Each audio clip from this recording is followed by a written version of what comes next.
The White House is taking a new approach, hoping to convince more young people to get the coronavirus vaccine. Besides those free Uber rides and new features on dating apps for vaccinated users, the Biden administration is speaking directly to young people on social media. President Biden and Dr. Anthony Fauci held a YouTube town hall yesterday, answering questions from several young influencers. Health experts say young people need to get the shot so the U.S. can reach herd immunity. Right now, nearly 40% of all Americans are fully vaccinated, which means the majority of the population is still not protected against COVID.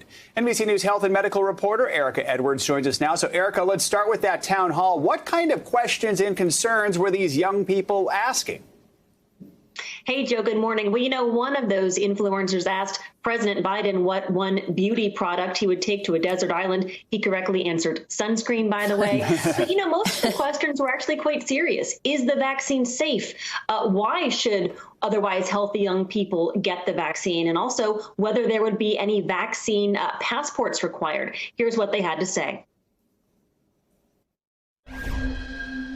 Young children, even though when they get infected, it's unlikely that they would have a serious disease compared to an elderly person or a person who has an underlying condition, they are not exempt from getting serious illness. There's also the responsibility that you have of not being part of spreading the infection throughout the community.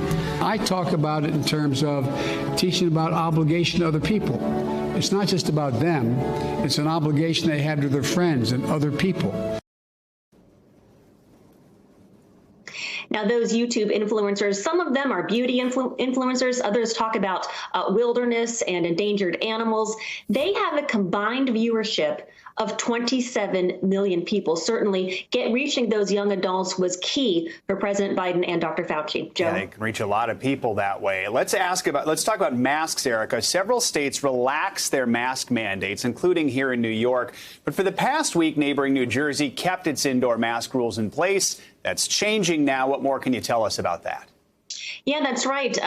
New Jersey Governor Phil Murphy has announced that as of this Friday, the state is lifting its indoor mask mandates and easing up on social distancing rules for fully vaccinated people. Now, there are some caveats. Of course, masks will still be required in places with vulnerable people, like hospitals, childcare centers, and nursing homes.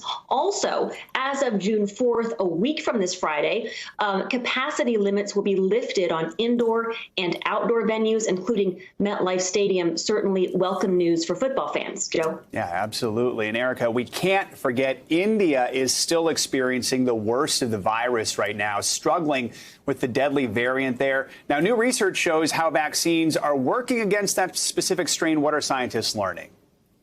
Yeah, this was a study out of the UK. It found that the Pfizer vaccine appears to be about 88% effective against that strain first identified in India, and the AstraZeneca vaccine was about 60% effective. Now, here's the key. It took both doses of each of those vaccines to achieve that full protection.